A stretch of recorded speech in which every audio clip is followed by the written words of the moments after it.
Nós podemos enxergar a graça de Deus em tudo que nos acontece, né, irmãos? Nessa noite estamos aqui com saúde. E temos saúde não é porque merecemos, é porque o nosso Deus é gracioso. Deus nos conservou, nos deu livramento para chegarmos aqui, não porque somos bonzinhos, porque não pecamos, mas porque o nosso Deus é Deus gracioso. E nós iremos refletir no tema nessa noite, a alegria da graça. Eu convido você a abrir sua Bíblia comigo, lá em Isaías, capítulo de número 35.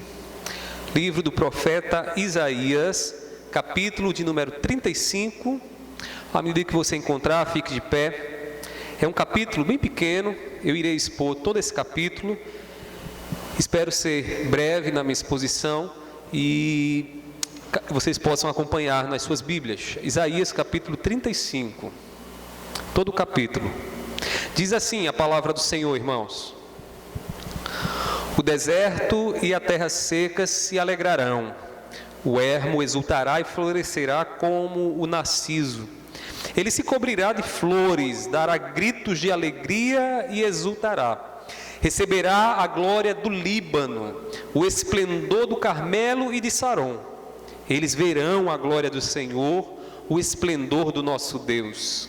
Fortaleçam as mãos frouxas e firmes os joelhos vacilantes. Digam aos desalentados de coração: sejam fortes, não tenham medo.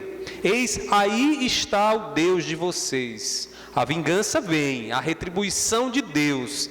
Ele vem para salvar vocês. Então se abrirão os olhos dos cegos e se desimpedirão os ouvidos dos surdos. Os coxos saltarão como as corças e a língua dos mudos cantará. Pois águas arrebentarão no deserto e ribeiros no ermo. A areia escaldante se transformará em lagos e a terra seca em mananciais de água. Onde os chacais costumavam viver, crescerá a erva com canas e juncos. E ali haverá uma estrada, um caminho que será chamado de caminho santo. Os impuros não passarão por ele, pois serão somente para o povo de Deus. Quem passar por esse caminho, mesmo que seja um tolo, não se perderá. Ali não haverá leão, nenhum animal feroz passará por ele, nem será encontrado nele. Mas os remidos andarão por esse caminho. Os resgatados do Senhor voltarão e virão a Sião com cânticos de júbilo. Alegria eterna coroará a sua cabeça. Ficarão tomados de júbilo e alegria, e deles fugirão a tristeza e o gemido. Que Deus aplique a sua palavra em nossos corações. Vamos orar mais uma vez ao nosso Deus. Meu Deus, nós te pedimos nesse momento que o Senhor que dá entendimento, que o Senhor que ilumina a tua santa palavra, que o Senhor nos faça entender, Deus, essa porção lida nessa noite. O que queremos é nos regozijar na tua revelação, naquilo que o Senhor traz aos nossos corações. Meu Deus, eu te peço assim, põe a alegria da tua graça em nós. Eu te oro e eu sei que o Senhor há de fazer, em nome do teu Filho amado Jesus. Amém, amém. Irmãos, nessa noite eu gostaria de convidar você a se deter comigo numa das descrições bíblicas mais belas acerca da graça de Deus. Essa descrição aqui do profeta Isaías diz respeito, irmãos, à graça que chegaria naqueles dias em que o Messias, o Cristo Jesus, estivesse sobre nós. E o profeta então faz uma descrição aqui belíssima dessa graça de Deus, do Deus que derrama o seu favor sobre nós, do Deus que nos salva. Irmãos, hoje nós temos a oportunidade de experimentar a alegria da graça descrita nesse texto, porque esse texto falava de um período em que Cristo Jesus viria à terra, quando então ele inauguraria entre nós o seu reino, de maneira que a glória do Senhor seria vista pelos olhos dos homens na face de Cristo Jesus.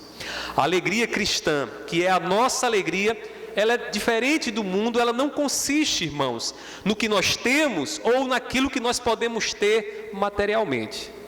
E eu preciso dizer isso para vocês porque, infelizmente, a alegria muitas vezes é determinada ou definida em termos de bens materiais. Alguém alegre é alguém que tem uma situação econômica boa, que tem um bom carro, uma boa casa, que se veste com boas roupas. A alegria do cristão, irmãos, não está nisso. A nossa alegria está na graça de Deus em Cristo Jesus. Nós nos alegramos, irmãos, não é porque podemos olhar a nossa prosperidade material à nossa volta, que também é uma graça de Deus, mas nós nos alegramos, irmãos, porque a maior de todas as bênçãos, o maior de todos os favores que nós poderíamos receber de Deus, Deus nos deu em Cristo Jesus. Por isso que Jesus é a razão da nossa alegria. E meditar sobre a alegria da graça é nos deleitar em Cristo Jesus. É poder trazer à mente, à memória, ao coração aquilo que o nosso Senhor fez por nós e o reino que Ele inaugurou entre nós. Irmão, Jesus, Ele cumpriu para a nossa alegria tudo que Deus outrora revelou através dos profetas. Essas palavras que nós acabamos de ler aqui no capítulo 35 do profeta Isaías, irmãos, é uma descrição profética. O profeta vislumbrava a distância, né? Aquilo que iria acontecer quando Jesus viesse a esse mundo, quando a glória de Deus estivesse entre nós e quando Deus estabelecesse então a sua salvação entre nós. E Jesus então, Ele cumpre perfeitamente essa profecia que nós acabamos de ler aqui, de maneira que o que nós temos aqui, irmãos, é exatamente a graça manifestada entre nós. É Jesus, o Verbo de Deus encarnado entre nós, é Deus conosco. Irmãos, sendo assim, podemos aprender no texto que nós acabamos de ler a seguinte lição, que eu gostaria que você pudesse levar no seu coração nessa noite: que em Jesus Cristo, os filhos de Deus experimentam a alegria da graça. Dizendo de outra maneira, não há como você experimentar a alegria da graça se você não estiver unido em Cristo Jesus. Essa união que acontece pela fé em Cristo Jesus nos possibilita nessa noite encher o nosso coração de alegria, nos alegrar e dizer: Senhor, eu te louvo porque tu me salvaste, porque tu me abençoaste, não em mim mesmo, mas em Cristo Jesus. E tu fizeste tudo isso, Senhor, não porque sou bom, não porque tenho méritos, que o Senhor olha para mim e me abençoa por conta desses méritos, daquilo que eu faço, mas porque tu és Deus gracioso. Tu és Deus que abençoa o pecador. Tu és Deus que ama o pecador. Como diz o apóstolo Paulo, Deus nos amou sendo nós ainda pecadores. Irmãos, quer uma descrição mais clara da graça de Deus? Deus não esperou que eu e você fôssemos bons. Deus decidiu nos amar na nossa condição de miséria, como pecadores. Ele decidiu nos resgatar. Ele decidiu nos colocar debaixo das asas dele, irmãos. Isso é graça do Senhor. Então, nessa noite, nós iremos aprender isso, que em Cristo, nós, filhos de Deus, podemos, então, experimentar a alegria da graça. E aí o profeta Isaías, ele nos revela 4 facetas dessa graça, que alegram os nossos corações. Que eu gostaria que você observasse essas 4 facetas comigo, aqui nesse texto que nós acabamos de ler. Primeiramente, irmãos, Deus alegra os nossos corações, revelando a sua glória a pecadores. Quem de nós somos capazes, irmãos, de ver a glória de Deus? Quem de nós pode enxergar as virtudes de Deus, o esplendor de Deus e permanecer vivo?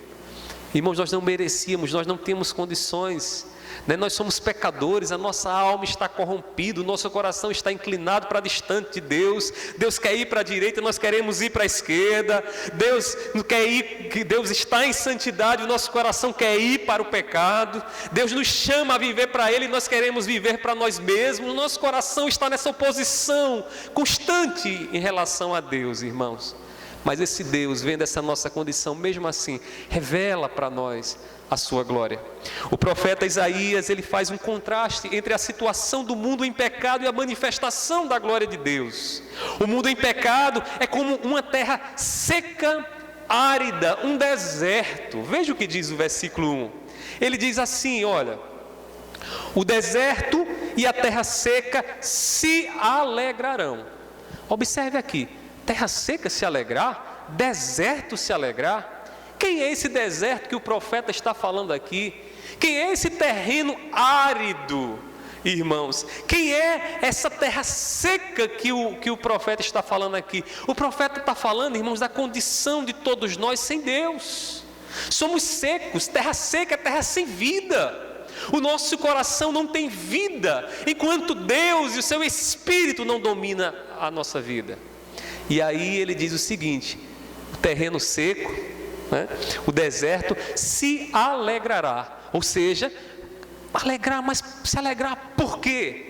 Por que ele vai se alegrar? Na continuação ele diz: o ermo exultará e florescerá como o narciso. O narciso aqui era uma rosa, um lírio, uma flor. O que ele está dizendo aqui, irmãos, é que haverá uma grande transformação. O coração seco e árido será transformado agora em quê? Num grande jardim, num rosal, irmãos, onde haverá um grande contraste entre a vida de outrora, a vida lá do passado, e a vida do presente. Seu coração é um jardim de Deus. Se você tem Cristo Jesus, você recebeu vida. Você não é mais terra seca, você não é mais deserto. O teu coração se alegra, porque Deus, irmãos, na sua glória faz com que os nossos corações, irmãos, sejam um coração belo diante dele. O lugar do deserto seria transformado em um jardim, a ponto, irmãos, de dar gritos de alegria esse jardim. Veja o que ele diz no versículo 2: ele se cobrirá de flores. Ele que, irmãos? O deserto. Dará gritos de alegria e exultará. Irmãos, que coisa tremenda. Esses dias eu vinha de Macaparana e normalmente no período da seca nós passamos em determinadas localidades ali, Timbaúba, né, que é um lugar muito seco. Em algumas partes, a gente olha assim, irmãos, é aquela sequidão, o mato seco, irmãos. Mas esses dias, quando nós víamos, havia chovido, irmãos, e baixa um pouquinho de chuva, e logo aquele mato seco, irmãos, fica bem verdinho, e parece um tapete estendido assim pelas montanhas, e nós começamos a contemplar a beleza daquilo ali. Ou seja, é uma mudança. Aquilo que estava aparentemente morto, agora recebeu vida, agora está ali esplendoroso, bonito, lindo, revelando sua beleza. O que o profeta está dizendo aqui, irmãos, é que haverá uma transformação do terreno seco para agora o jardim, daquilo que é feio para aquilo que é bonito. E aí ele continua dizendo que essa beleza será um reflexo da glória de Deus revelada. Tudo isso aí acontecerá quando Deus revelar a sua glória. Irmãos, os desertos, eles exultam ao ver a glória de Deus. Veja o que diz o finalzinho do texto. Ele continua dizendo: receberá, versículo 2, a glória do Líbano, o esplendor do Carmelo e de Saron. Tudo isso referência ao quê? A lugares lindos, belos. E aí ele diz: eles verão a glória do Senhor, o esplendor do nosso Deus. Veja, irmãos, que quando Deus revela a sua glória, o terreno seco se transforma num jardim. O lugar deserto, irmãos, se transforma agora num lugar cheio de flores. Leia comigo 2 Coríntios capítulo 4, versículo 6. E veja, irmãos, como é que Deus revelou a sua glória para nós. 2 Coríntios 4, versículo 6. Diz assim, palavras do apóstolo Paulo: porque Deus que disse, das trevas resplandeça a luz, Ele mesmo resplandeceu em nossos corações, para a iluminação do conhecimento de que, irmãos? Da glória de Deus na face de Jesus Cristo. Irmãos, a alegria da graça para nós está a revelação de Deus da sua glória na face de Cristo Jesus. Em outras palavras, no dia em que nós olhamos para Jesus e vimos ali a manifestação das virtudes de Deus, o nosso coração, que era seco, irmãos, começou a brotar flores. O coração que era endurecido, de pedra, se transformou em coração de carne, porque contemplamos a glória de Deus revelada em Cristo Jesus. E por isso nosso coração se alegra, porque nós olhamos para Jesus e não vemos um homem apenas, e não vemos apenas um galileu. O que nós vemos ali é o Deus encarnado entre nós, cheio de glória e de verdade. E isso traz alegria ao nosso coração. porque o Deus que estava distante de nós por causa dos nossos pecados, agora está junto de nós, agora nos coloca debaixo das suas asas, agora toma as nossas dores e se torna o Deus misericordioso que conhece as suas dores, que sabe o que você sente, porque Ele foi homem como você e como eu. Irmãos, para com a graça é preciso ter os óculos do Espírito Santo. É preciso que coloquemos os óculos do Espírito Santo, porque o Espírito Santo ilumina, ele clareia o nosso entendimento, para que nós possamos enxergar Jesus. Por mais que nós passemos aqui horas e horas tentando descrever e conceituar quem é Jesus para você que está aqui nessa noite, que talvez ainda não conheça Jesus, se o Espírito Santo não estiver contigo, as palavras serão inúteis e vãs.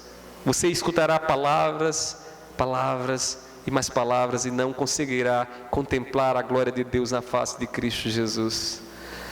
É preciso que os óculos do Espírito Santo estejam em nós. E você sabe, né? Se de repente começa a usar um óculos escuro, tudo fica, né? Meio noturno, escurecido, né? Se você bota um óculos azul, fica azul. Se bota rosa, fica rosa. E é assim que funciona também na fé. Se você bota o óculos do Espírito Santo, você vai enxergar Jesus diferente. E o óculos do Espírito Santo revela Jesus como Senhor de todas as coisas, como a manifestação de Deus entre nós, aquele em quem o nosso coração se alegra. Deixa eu fazer uma observação. Às vezes a gente vem para o culto, né, em busca de tanta coisa. Senhor, diz pelo menos que minha situação financeira vai mudar, porque aí eu vou me alegrar. Senhor, faz a provisão daquela cura que eu tanto quero, Senhor, que aí meu coração vai se alegrar. Você não precisa disso para se alegrar. Eu sei que você está querendo muito e Deus pode te dar. Isso vai ser um plus. Mas o que você precisa para se alegrar, você já tem. Jesus já se revelou. Teu coração já não é mais deserto, não é terra seca. Teu coração agora é um jardim de Deus. Ele floresceu quando você enxergou a Cristo Jesus. Então se alegre. Você que está abatido, entristecido, preocupado, coloque essa preocupação nas mãos do Senhor e se alegre em Cristo Jesus. Irmão, Jesus nos revela toda a sabedoria e justiça de Deus. Nele os nossos corações áridos florescem com a vida. Encontramos a Deus e a nós mesmos quando vemos a glória de Deus em Cristo Jesus. Nossos corações se alegram porque Deus revelou a sua glória a nós pecadores. Você tem dimensão disso? Diga amém. Foi grande, irmãos, o que Deus fez por nós. Essa mudança do coração duro, rachado, seco, né? Num coração que tem vida. Nós precisamos agradecer a Ele por isso. Irmãos, Ele fez do nosso deserto um jardim. Você que está aqui nessa noite, que ainda continua talvez num deserto, seu coração ainda continua um terreno árido, seco, sem vida, peça a Deus, peça ao Espírito Santo. Espírito Santo, me faz enxergar Jesus, para que a glória de Cristo faça nascer em meu coração um jardim que brote frutos para a glória do seu nome. Amém? Que outra face da graça de Deus alegra os nossos corações? Que outra faceta, né, nós podemos ver aqui dessa graça maravilhosa que Deus revelou para nós e que traz alegria aos nossos corações? Irmãos, Deus alegra os nossos corações nos dando a sua salvação. Primeiramente revelando a glória dele a pecadores, que somos nós. Segundo, o profeta vai dizer que Deus revela a sua graça para nós, nos dando salvação. Observe, está dizendo aqui que você vai receber, que você vai alcançar a salvação, porque não depende das tuas forças. A salvação você recebe da parte de Deus. O profeta Isaías chama a atenção daqueles que estão fragilizados no mundo e os oprimidos por causa do pecado. Veja o que ele diz aí no versículo 3 e 4. Ele diz assim: fortaleçam as mãos frouxas. O que é mão frouxa? Mão sem força já. Mão que já não consegue fechar, agarrar algo.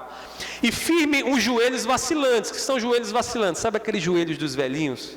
Né? Quando eles estão cansados, já não conseguem ficar de pé. E às vezes caem, né?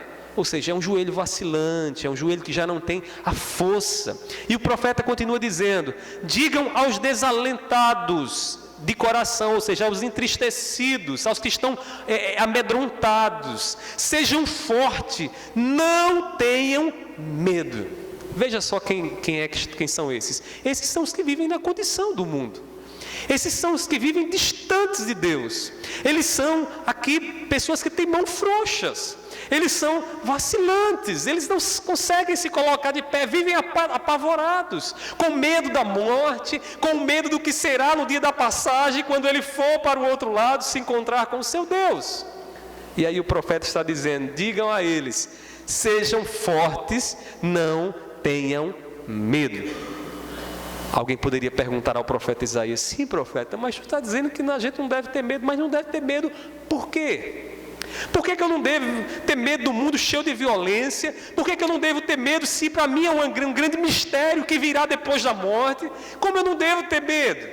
Alguém poderia perguntar ao profeta Isaías, e o profeta certamente nos responderia na continuação, dizendo o seguinte, versículo 4: eis aí está o Deus de vocês, a vingança vem, a retribuição de Deus, Ele vem para salvar vocês.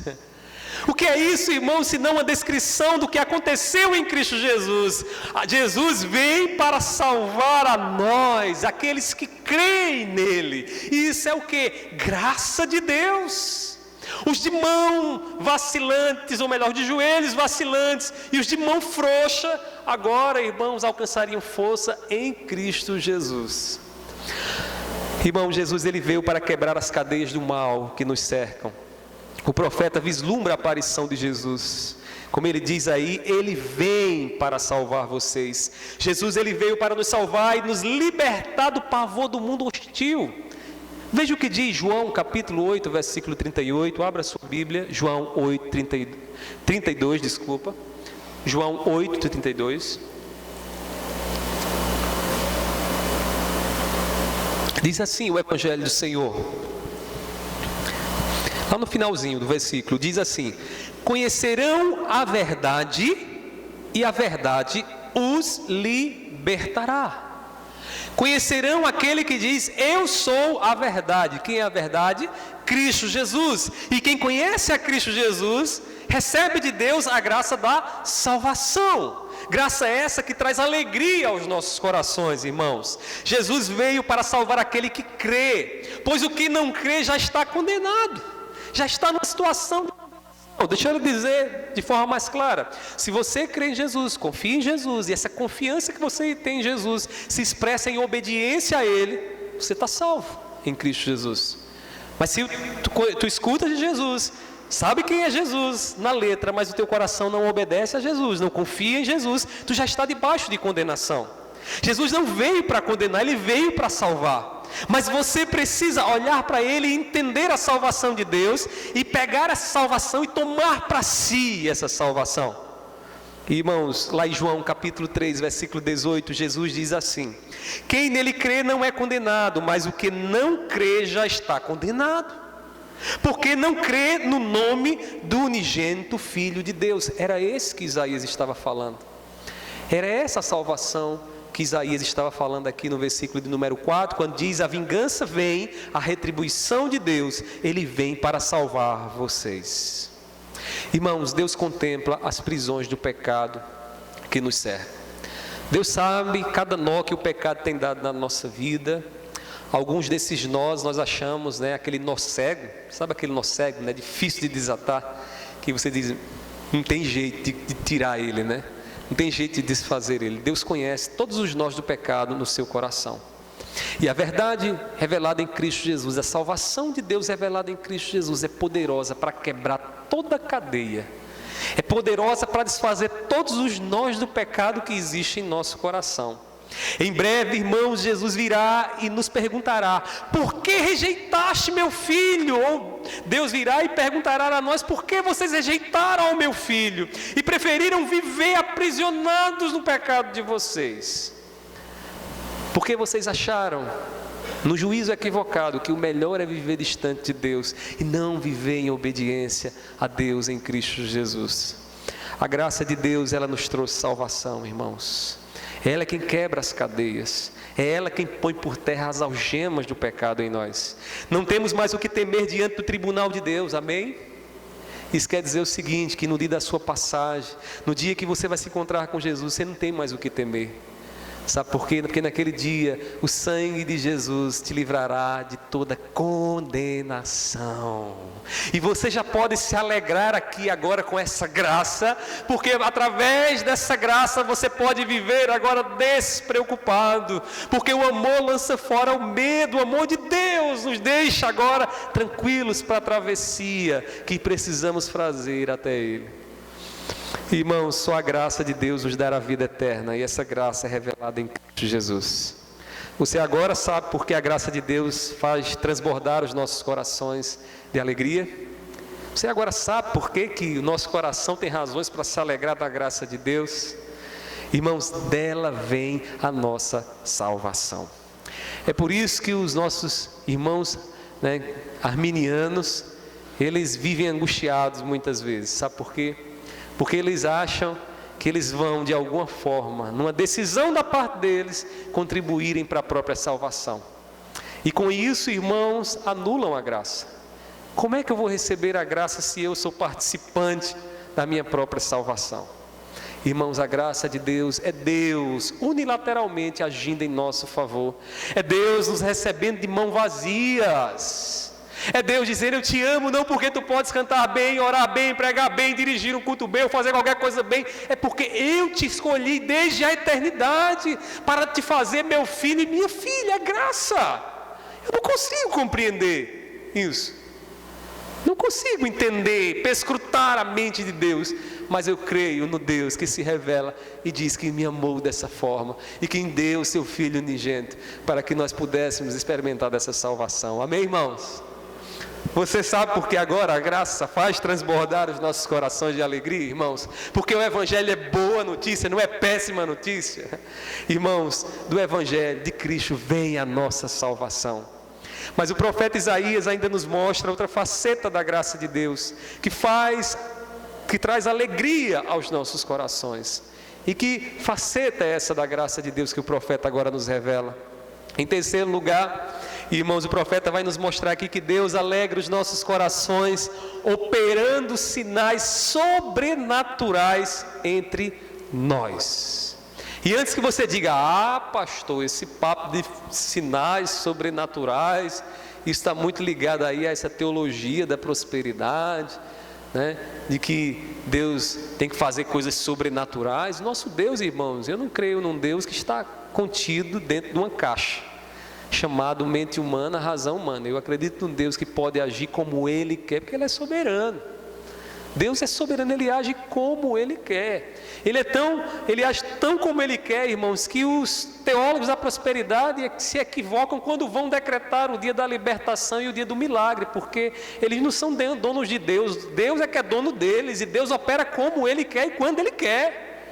E aí o profeta vai dizer que na manifestação então daquele que viria, do servo sofredor, do Messias, ele viria com sinais sobrenaturais, operando esses sinais e apontando, irmãos, para diante, para aquilo que vai acontecer mais à frente. Na teologia, nós chamamos esse período do já e ainda não. Já porque quando Cristo vem entre nós, irmãos, Ele já dá sinais do novo céu e nova terra.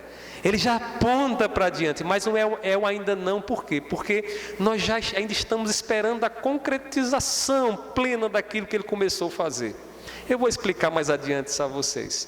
O profeta Isaías, ele viu os dias em que Deus se revelaria em Cristo como dias de grandes sinais sobrenaturais. Sinais sobrenaturais que desfariam as deficiências dos homens. Veja só o versículo 5 e 6. Quais são esses sinais? Primeiro, cegos passariam a ver. Cegos veriam. Segundo, surdos ouviriam. Coxos passariam a andar. E ele diz ainda, mudos, pessoas que não têm capacidade de falar, falariam.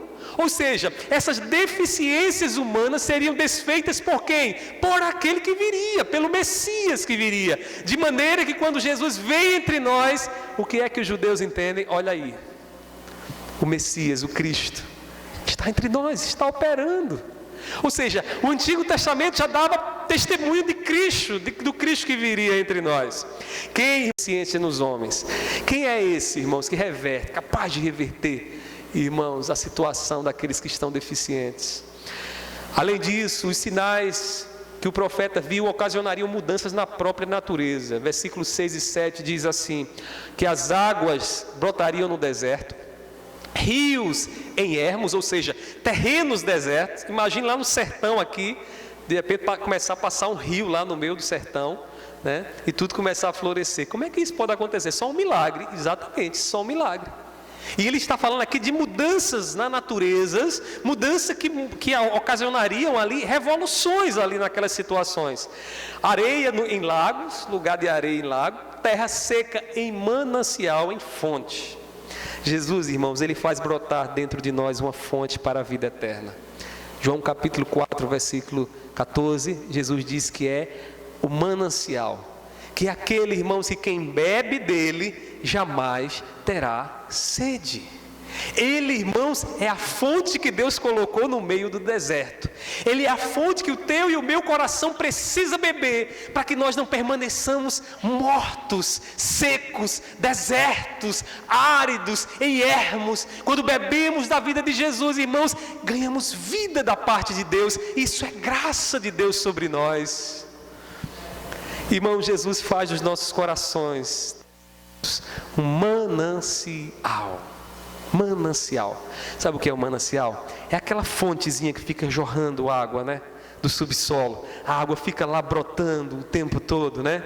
Então Jesus diz que aqueles, irmãos, que bebem deles, aqueles que tomam da vida dele, o seu interior, do seu coração está a fluir a vida, a própria vida do nosso Senhor Jesus. Os feitos sobrenaturais de Jesus anunciavam a inauguração do reino de Deus entre nós. Todos esses milagres aqui relatados por Isaías, todas essas mudanças Jesus começou a fazer. A gente costuma dizer que Jesus inaugurou o reino de Deus. Inaugurou o reino de Deus por quê? Porque ele veio aqui, sinalizou o reino de Deus entre nós. Todas as curas, todas aquelas ações sobrenaturais, irmãos, apontavam para o que está por vir. Inclusive, há quem pensasse até que o reino já estava acontecendo ali, porque Jesus estava fazendo coisas estrondosas. Mas Jesus então parte para o Pai. E esse reino então agora se torna espiritual, de maneira que então nós experimentamos as bênçãos desse reino que está acontecendo dentro do nosso coração. Este reino que nos dá uma certeza de que mais adiante, quando o nosso Senhor Jesus voltar, irmãos, esse mundo será transformado, e onde havia dor não haverá mais, e onde havia tristeza, irmãos, não haverá mais tristezas. Então a alegria será abundante em nossos corações, e como o profeta vai dizer, receberemos da parte do Pai uma coroa eterna de alegria. Sabe essa tristeza que você está passando agora, meu irmão? Que você às vezes pensa em parar, desanimar, não vai mais existir. Você sabe o que é isso? Sabe não. Porque por mais que você pense, irmãos, vai muito além do que você pode imaginar. Irmãos, a glória de Deus que está reservada para nós. Os feitos de Jesus são sobrenaturais e eram como que maquetes do reino eterno que está por vir. Todas as vezes que Jesus curava alguém, irmãos, a cura significava o seguinte: olha, está vendo? Agora o corpo perfeito, sem aquela enfermidade de outra hora. Está vendo o leproso que não tem mais a lepra no seu corpo? Assim será todos nós quando recebermos o nosso corpo glorificado. Não haverá mais doença, lepra. Está vendo aquele coxo que anda mancando? Na eternidade não haverá mais coxos mancando, porque todos seremos perfeitos. E Jesus sinalizou isso através dos milagres que operou, para que nós, pelos olhos da fé, movidos pelo Espírito Santo, pudesse já nos deleitar na certeza do reino que está para chegar para nós, irmãos. O profeta já vislumbrava tudo isso. Por meio de Cristo, irmãos, podemos ter uma dimensão bem pequenininha, diminuta daquilo que Deus vai operar no mundo. E isso traz grande alegria aos nossos corações, amém? Você se alegra com isso? Você se alegra com isso? Vez ou outra eu encontro jovens que dizem assim: eu não queria que Deus viesse, né, que Jesus estabelecesse logo o seu reino, porque eu preciso me casar primeiro, né?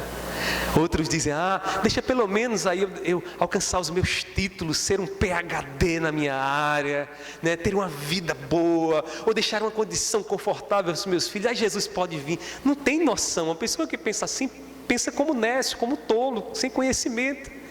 Porque, irmãos, o que Deus tem para nós não se compara às coisas dessa terra. É infinitamente melhor do que o casamento, e o meu casamento é uma bênção. Mas eu sei que o que Deus tem para mim é maior do que o meu casamento, e Ele também tem para você. Tudo de bom que você tem, e que essa vida pode dar como uma graça de Deus para você, o que Deus tem preparado para você é infinitamente melhor. Então se alegre, meu irmão, porque você é povo de Deus, porque Deus tem essa bênção para você, porque Deus deu isso a você em Cristo Jesus. Então vimos até aqui, irmãos, que Deus primeiramente alegra os nossos corações, revelando a sua glória a pecadores. Nós nos alegramos com isso, porque não merecíamos ver a glória dele, mas vemos em Cristo Jesus. Deus, Ele nos dá essa alegria, né, dando-nos a sua salvação. Puxa, Deus decidiu me salvar, por quê? Porque eu sou bonzinho, porque eu faço isso ou aquilo outro? Não, porque Deus quis me salvar, Deus quis salvar a você. Ele nos elegeu antes da fundação do mundo. E vimos também que nós nos alegramos porque Ele operou e opera sinais sobrenaturais entre nós. Amém? Será que é só isso que Isaías está aqui falando para nós? Será que só são essas facetas da graça que traz alegria ao nosso coração? Se parássemos aqui, irmão, já tínhamos muito que nos alegrar. Muito mesmo. Mas Isaías continua ainda nos mostrando uma quarta faceta que eu queria que você observasse comigo. E ele vai nos mostrar, irmãos, que Deus alegra os nossos corações, nos revelando o caminho de santidade. O caminho de santidade. Ele nos faz seu povo, mas não nos deixa seguir o curso do pecado, seguir os nossos próprios caminhos. Ele revela o caminho de santidade, a trilha que eu preciso andar para que Deus se agrade da minha vida, para que Deus possa se alegrar com os meus feitos em Cristo Jesus, óbvio, né? Sem Cristo Jesus não adianta andar por esse caminho, você não vai chegar a lugar nenhum, né? Confiando em você mesmo, achando que vai ser bom para Deus como você pensa. Não, é em Cristo Jesus. O profeta Isaías agora nos diz que no deserto haverá uma estrada, ou seja, no coração do homem haverá uma estrada que será chamada de caminho santo. Veja aí o que diz o versículo 8. Ele diz, e ali haverá uma estrada, um caminho que será chamado de, vamos repetir todos juntos? Caminho santo. Interessante, no Novo Testamento, quando os cristãos, né, Deus estava salvando o seu povo e eles iam se convertendo, você sabe como é que eles eram chamados? O povo do caminho. O povo do caminho. Por quê? Qual era o povo do caminho? Era o povo exatamente desse caminho aqui. O povo do caminho santo, do caminho que Deus havia aberto, da estrada que Deus havia aberta. E aí o profeta está dizendo que agora, o deserto, que era deserto, no meio desse deserto haverá um jardim, e nesse jardim haverá o quê? Um caminho, uma estrada santa. Deixa eu lhe dizer uma coisa, você sabe quem é o caminho? Você sabe quem é aquele que é o caminho? Jesus. Olha que coisa maravilhosa, é como que uma chave que abre as palavras do profeta. E aí nós entendemos aqui que o caminho, irmãos, não são os meus méritos, mas o caminho é Cristo Jesus. O caminho que Deus abre no coração daqueles que enxergam a glória dele é o próprio Jesus, por meio de quem devemos andar. Jesus é o caminho que Deus coloca em nossos corações, no coração dos pecadores, para que nós possamos seguir em santidade. Como diz Jesus lá em João capítulo 14, versículo 6. Ele diz, eu sou o caminho. Quem recebe a graça de Deus em Cristo segue apenas o caminho. Um caminho em seu coração. Um caminho, né? O artigo definido aí, né, nos livra de qualquer equívoco. Jesus não está dizendo um caminho, né? Não é um plural aí, existe vários caminhos, você segue por ele, o caminho dos católicos, dos espíritas, dos testemunhos de Jeová, não, é Jesus, ou Jesus ou nada. E não adianta querer criar atalhos, porque atalhos só lhe levará para a condenação, para o inferno. Não há atalho. Irmãos, os impuros não passam por esse caminho. Veja o que diz no versículo 8, na continuação. Ele diz assim, na parte: os impuros não passarão por ele, pois será somente para o povo de Deus. Quem é que anda por esse caminho? Quem é que tem agora no seu coração traçado o caminho em Cristo Jesus? O povo de Deus. O povo de Deus. E às vezes, sabe por que a gente sofre um bocado? A gente sofre um bocado porque às vezes a gente quer colocar pessoas que não são eleitas, que não nasceram de novo, que não foram purificados pela fé em Cristo Jesus, para andar no caminho. É a mesma coisa de você pegar, né, um bocado de capim, chegar na jaula de um leão e dar para o leão para ele comer. O que é que vai acontecer? Ele vai comer? Não vai. Porque o leão é carnívoro, porque a natureza dele determina o alimento que ele come, o que ele vai buscar. Assim também a natureza do incrédulo. Ele pode estar na igreja, ele pode frequentar culto, ele pode cantar, ele pode orar, ele pode pregar, mas se a sua natureza não for transformada, ele não andará no caminho. O seu coração não florescerá, será um deserto, e ele vai ficar perdido ainda, mesmo ouvindo de Jesus, mesmo vindo para a igreja, mesmo ouvindo do Evangelho. Continuará a mesma coisa, não haverá mudança nenhuma. Então, fique esperto, para você não querer dar capim a leão, porque senão você vai esquentar a sua cabeça, e você vai arrumar problema. A gente às vezes arruma um problema, porque a gente não tem condições de ver a natureza, mas de vez em quando, um leão aí, fantasiado de ovelha, né, aparece, e a gente precisa estar esperto com relação a isso. Irmãos, até mesmo aqueles que não possuem tanto conhecimento e sabedoria, se caminharem pelo caminho, não se perderão. E esse texto é um texto difícil. Versículo 8, na parte C, diz assim, ó, observe aí na sua Bíblia, parte C do versículo 8: quem passa por esse caminho, mesmo que seja tolo, essa expressão tolo, lá no hebraico, ela também poderia ser traduzida por simples, pessoa sem conhecimento, nécio, uma pessoa que não conhece tanto. Mas o que o profeta está provavelmente dizendo aqui é que, mesmo que você não saiba fazer tantas escolhas, mas crê assim em Cristo Jesus, confia em Cristo Jesus, você não errará o caminho, você vai poder percorrer por ele. O que ele está dizendo é isso. É um texto de difícil tradução, mas acredito que o que ele está querendo nos dizer é isso. No caminho, o povo de Deus não terá mais o que temer. E aí no versículo de número 9, diz assim: ali não haverá... Quem aqui não tem medo de leão? Levanta a mão. Ah, rapaz, todo mundo tem. Você já escutou o rugido do leão? Não sei se tem mais, ainda lá no Parque Arruda Câmara tinha um leão. Uma vez eu estava lá e quando ele rugiu, irmão, todo mundo parou. Ninguém falava mais nada, porque causava medo, pavor. Já viu o tamanho de uma pata de um leão, a presa do leão, irmãos? Apavora. Apavora. A imagem que o profeta aqui está trazendo agora é o seguinte: a imagem de medo durante o caminho. Ele diz: ali não haverá leão. Ou seja, não teremos o que temer, porque o leão causa medo. Nenhum animal feroz, qualquer outro animal que possa surgir amedrontado no percurso do caminho, não causará mais medo, porque não vai ter. Passará por ele, nem será encontrado nele, mas os remidos andarão por esse caminho. Sabe o que significa isso, irmãos? Significa que não temos mais o que temer se estamos andando em Cristo Jesus. Não temos mais o que temer, porque você vive aí aperreado: a Deus me abandonou, eu não tenho mais Deus, Deus não sabe da minha necessidade. Deus sabe da sua necessidade. Continue no caminho, continue em Cristo Jesus. Por mais que sejam grandes e ferozes inimigos e tribulações que possam vir sobre você, lembre-se que você é escolhido e escolhida de Deus.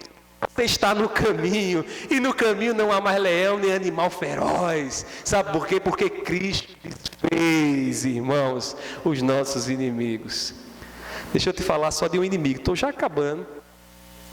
Aí do banco, né, cochilando. Deixa eu dizer uma coisa para você.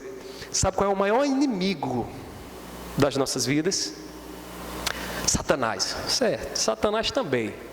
Mas sabe qual é o maior pavor? Da morte. da morte. E não adianta você dizer que não tem pavor da morte, não, porque quando começa a dar uma gripezinha em você, você corre logo para a farmácia para comprar alguma coisa, porque você não quer que seu corpo fique debilitado e você parta para a glória. Agora, a morte nos amedronta, ou nos amedrontava, porque não amedronta mais, quando outrora estávamos escravizados pelo pecado.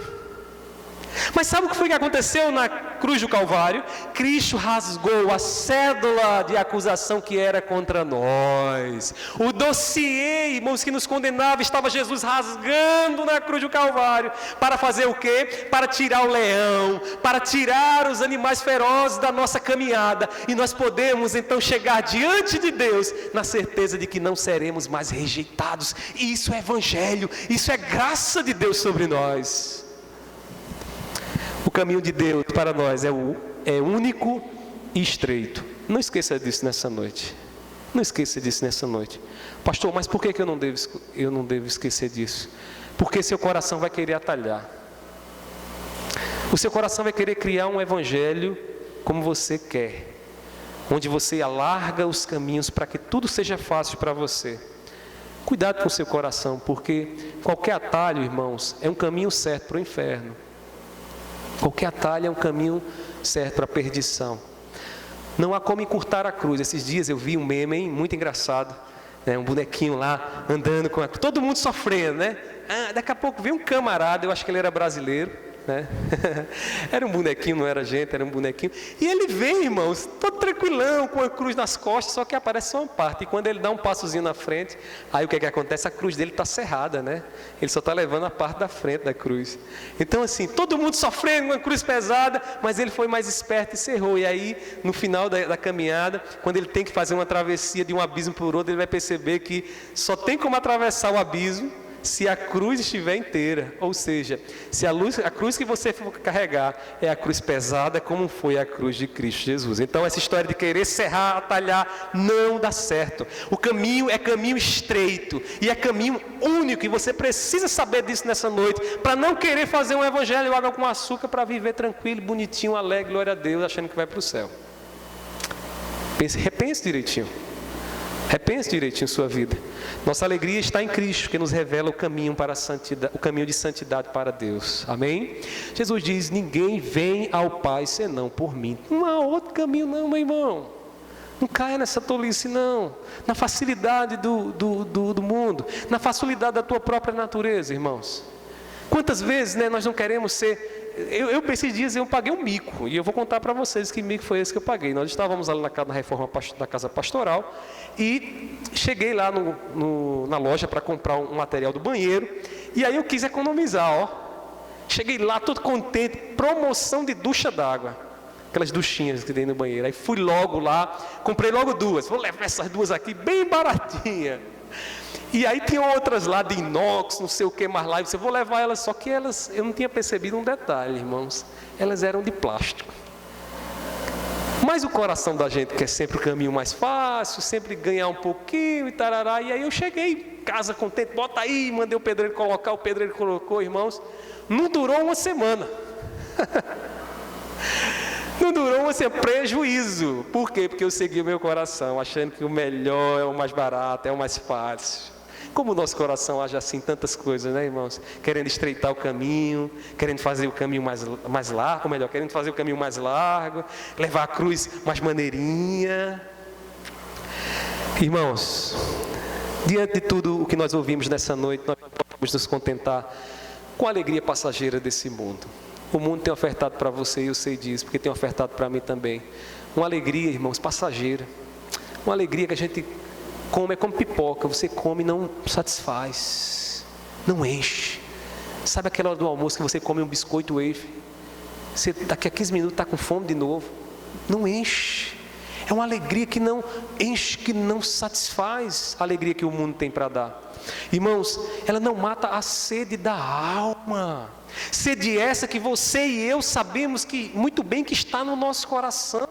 E que muitas vezes a gente busca preencher essa sede, sabe com o quê? Nos enchendo de atividades, né? Tem gente que busca satisfazer a sede da alma com academia. Vive queimando calorias para tentar preencher algo que é latente no seu coração, que vive clamando no seu coração e não vai preencher. Lembra da mulher que encontra Jesus no poço? Aquela mulher chega lá, vai às escondidas ali buscar água, e quando ela começa a conversar com Jesus, Jesus percebia que aquela mulher tem uma sede muito grande.